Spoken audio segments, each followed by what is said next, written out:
Hello everyone, I'm Jamie Starr and you're watching New World News Network. Today we're going to get into another installment of Communist Propagandist Greatest Hits, and on this episode we are featuring Koko the Gorilla. Now, recently they had Koko the Gorilla do a sign language. Well, let's find out why this isn't working. They had Koko the Gorilla do sign language to let us know how bad of a problem global warming is, or climate change, whatever they're calling it nowadays. The weather, because it's our fault, as they say, as the millionaires say. And the fact that they're using a monkey for this, I did an episode on kids and talking about how it's emotional manipulation, and this is the same thing. And it really just shows how low they have to go and how dumb they think everyone is. Because, again, if you're getting your political advice from a gorilla, I guess there goes evolution right out the window. We're getting our advice from what we supposedly came from. So it is completely ridiculous on so many levels. And it just kind of shows that they can't prove it based on the merit of just the science. I mean, whether it's Al Gore and the polar bear, saying polar bears can't swim or that they're going to be extinct and now the species has grown. Some may say that the growing is from us getting involved or whatever.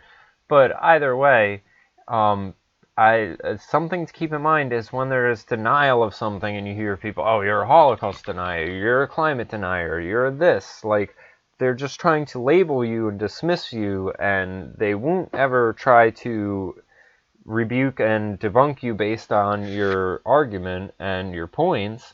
They just have to call you a name and dismiss you, and these are bullying tactics. This other video I saw literally the day I downloaded this Koko thing and was going to do it. I found InfoWars did this parody where you have Koko talking about gun control, since now that's the big push and everything. The thing I think that's worth pointing out is I believe that the gun control push is going to end up coinciding with Obamacare, and this factor is being overlooked. The amount of attention I saw focused on Obama's fake tears and everything like that. If you were to focus it on what's actually being said instead of these tangent rabbit hole issues where it's like, yes, Harry Lennox came out and said he trained Obama as an actor. So should we question as an actor acting? Of course, it shouldn't be questioned. It's very simple. If he's a trained actor, I think he can manage to muster up a few tears. People think Biden's crazy if he cries, but Obama, when he does, it's seen as some sort of holy sacrifice. So,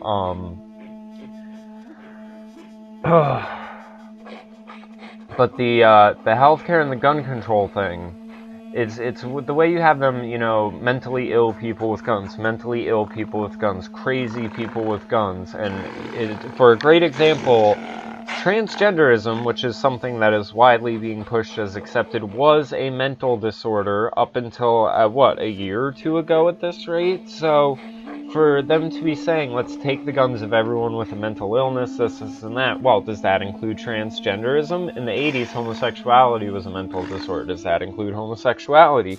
But some of your mental disorders are as simple as depression and anxiety, which are natural human responses depending on the different situations and stimulus offsetting it.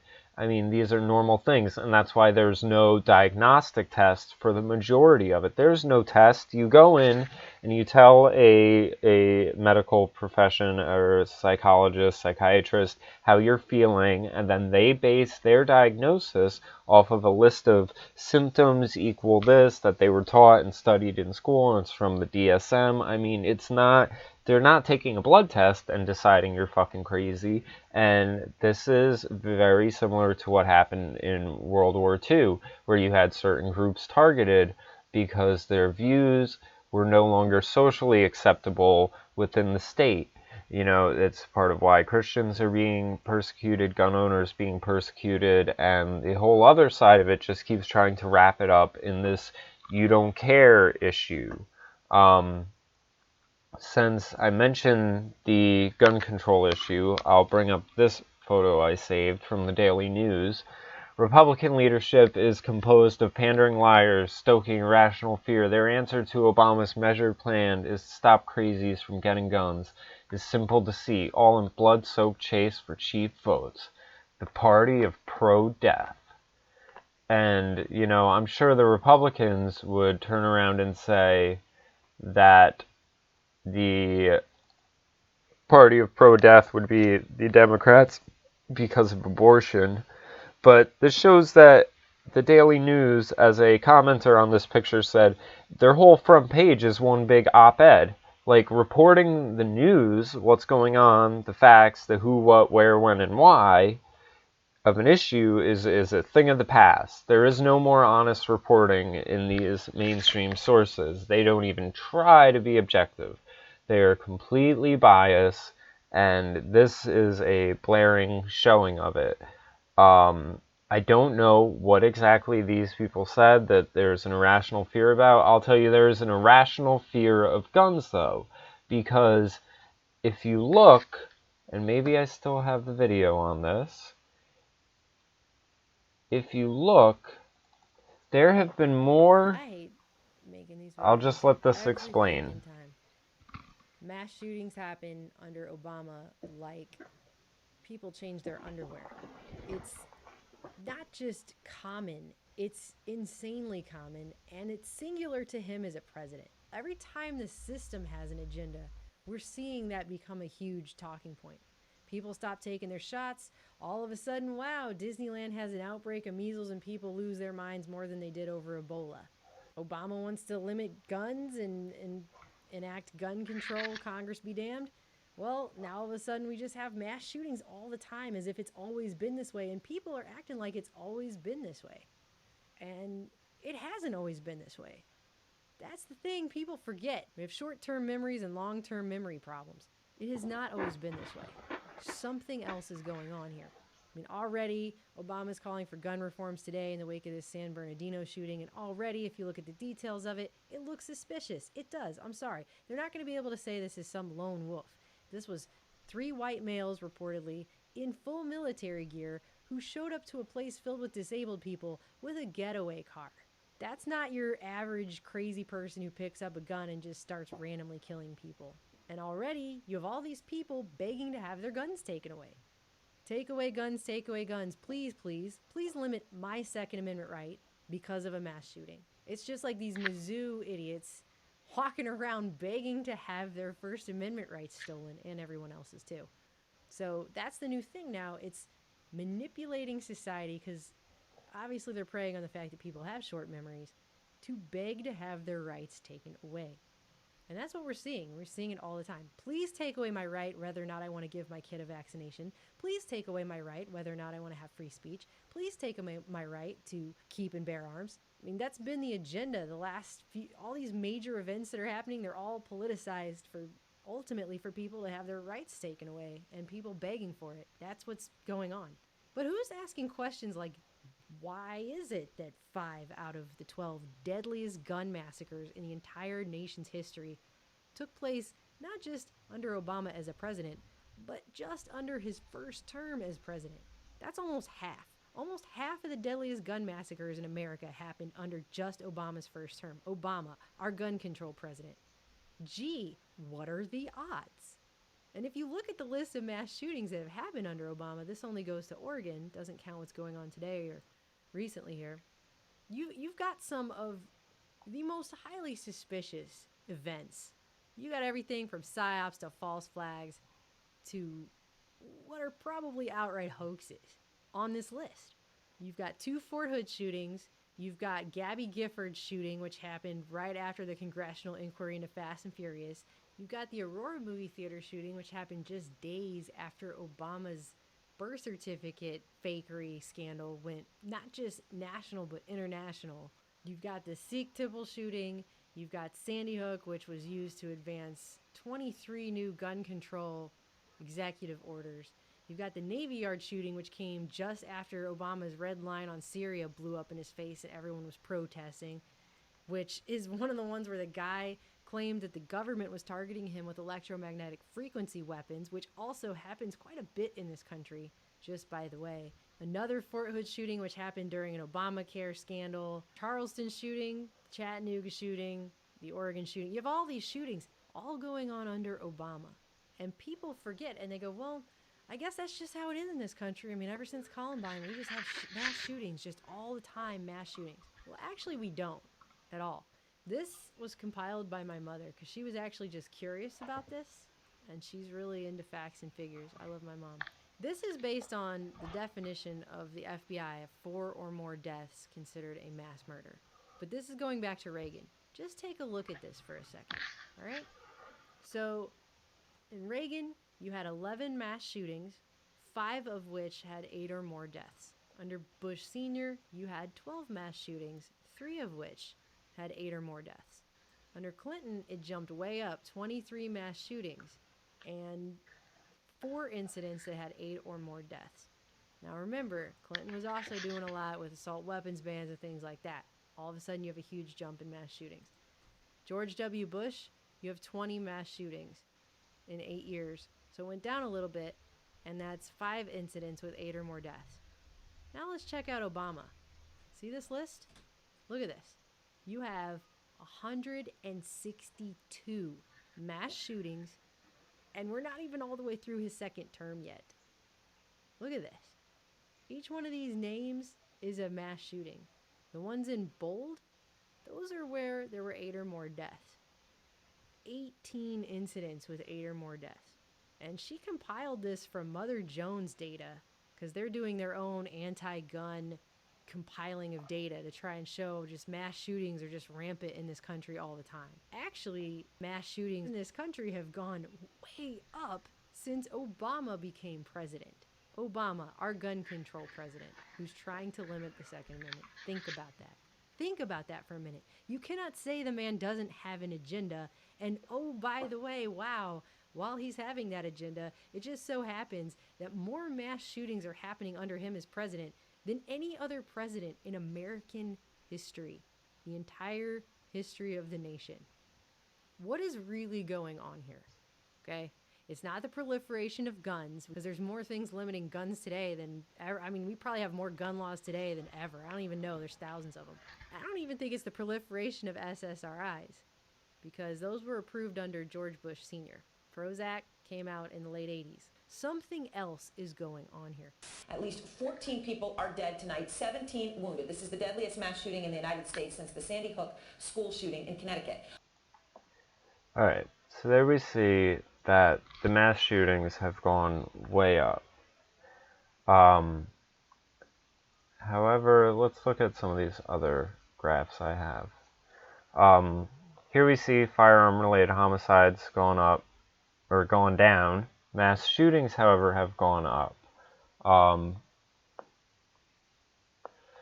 And realistically, causes of death, in comparison to other things that aren't big national issues every time one happens, we just accept it as a fact of life and something that comes with the territory of our lives of luxuries. You can see it's not very high on the list overall. Overall crime has been cut in half as far as rapes, homicides, and everything. Here's New York's violent crime. It's going down. And then this is one of the things, though, I think it's important to point out is that our military does have operations that basically say shoot up a school, blow up a bus, and blame your political enemies, whether that be overseas or domestic. We're the ones with those operations on the books. So again, it's not crazy to ask, is this what's going on? Are they, like San Bernardino, did they send out a black ops team, shoot up a couple people, bounce out of there, and then roll out a patsy and say, oh, this guy did it? And then following that, you have things on the news like this. including, I suspect, Donald Trump would say that. But the reality is, all jihadists are Muslims. That's a reality. And we have to stop worrying about offending some people and start defending all Americans, because we're not right now. That was Republican presidential candidate and former Pennsylvania Senator Rick Santorum at last week's early debate, and he joins us now from Washington. Good to have you on the show.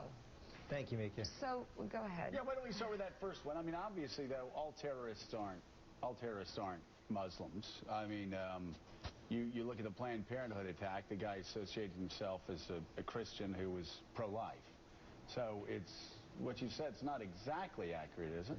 Well, I said the word jihadist. I didn't say the word terrorists. And the answer is yes, all jihadists are, in fact, Muslims. And, in fact, the reality is that that we have to be very, very careful and having, and we were talking about the comment that Trump made about not having proper screening of Muslims and therefore not admitting any. And my response was, we don't have good screening. And in fact, in many countries, we can't get good screenings. And we shouldn't be admitting people from those countries if we can't do adequate background checks of Muslims in those countries, because many of those countries have a heavy radical Islamic presence, and shouldn't be admitting people from those countries, period.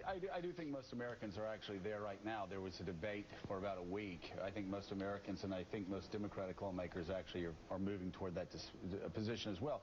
I do want to follow up, though, on a question that Mika asked Donald Trump last week when she was pressing him over and over again. What do we do so Muslim Americans, who many are extraordinarily wealthy? I saw a report that they make up 1% of the population and 10% of the doctors in America. How do we work at the same time we're trying to stamp out Islamic radicalism, reach out aggressively to let Muslim Americans know that they are every bit as part of the American dream as you or me? Well, the answer is I would ask that in reverse. What are they going to do to reach out to make sure that they are confronting I don't think so. You're saying that I disagree with you, Joe. I mean, you're saying that suggests, Rick, that 95% of Muslim Americans are complicit in the acts of, like, let's say, San Bernardino. No one's suggesting that. But the bottom line is this: there are Muslims in this country who are doing that, who are actually going out and trying to establish a reform Islam. And trying to deal with the problem, the cancer within Islam, and it's real. And the bottom line is that many Muslims are simply not doing that, and there are organizations like CARE who are actually continuing to apologize for the radicals and actually have influence in both the last two administrations to not bring Islam into not out of the 7th century. I'll take that for now.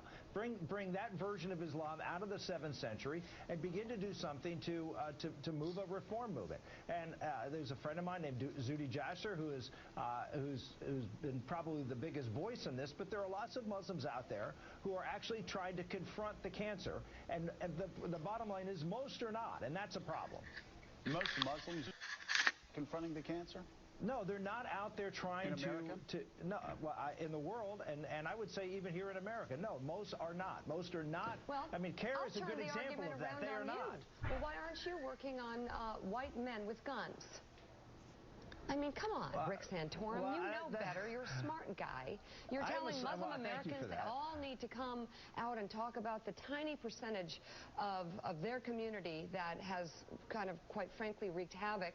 But yet, you look at the data of white men with guns wreaking havoc on this country. Why aren't white men all coming forward? Why don't you call on them to do that? I actually am doing a lot of things. I'm doing a lot of things about trying to solve gun violence, and that primarily focuses on the family. Yeah, I mean, being against people on the terror watch list, not being able to buy a gun. If you look at the Now, as we can see, Mika there, and she's the daughter of Brzezinski, who's, a psyops warfare expert of some sort of geopolitical, I don't know. He's one of these shady bad guys that just stays in the background and manipulates countries. And you can see her pushing who the political enemy is.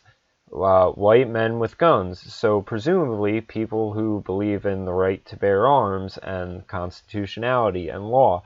I've said before that this whole Muslim issue, the easiest way to vet them is to just ask them, Do you want to live under the law of the land or Sharia law? If they say law of the land, cool. Then they know that raping a woman isn't acceptable and that, it's, one set of rules isn't going to apply for one group and not another. That's equality. But these regressive leftists are arguing against equality. And again, we've had an explosion within just the past few years of people with guns. So not far off to think that maybe some of these are setups and that they're just trying to blame the group that they have an issue with. So I'll end this video now because I definitely got into way more than Koko the gorilla, which was my original intent, but I figure since gun control has been such a hot topic lately, I might as well address part of that.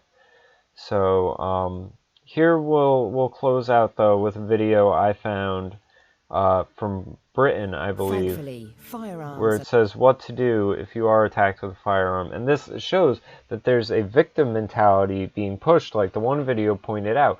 People want to be oppressed. They want their rights taken away. They want someone else in charge of their decisions because they feel it abstains them from responsibility. I've seen in just little bits going out to the mall here and there, and I've heard about it a bit, where you even have your standard white American girl converting to Islam and wanting to be with a Muslim boyfriend because of what I call the 50 Shades of Grey effect, where they want a controlling man to make some rules for them. They like the idea that they have to wear the headscarf because it's decided for them. They don't have to think about it, and it gives them a sense of structure that a lot of people are craving in life because the way life is misstructured. So here's firearm safety in Britain. Firearms and weapons attacks in the UK are very rare. But tragic events from around the world remind us of the need to always be prepared. This film gives advice about what to do in the unlikely event of a firearms attack, either in your workplace or elsewhere. You should see this as an opportunity to plan how you would respond to such a threat and stay safe. Stay Safe is a film that's based on proven advice, and indeed it's already been seen by over 100,000 people across the country in training and briefing sessions with the private sector. The threat level is currently set at the level severe. That means an attack is highly likely. Indeed, it's been at that level for over a year, and for that reason we've doubled our efforts and, for example, we're making an arrest today.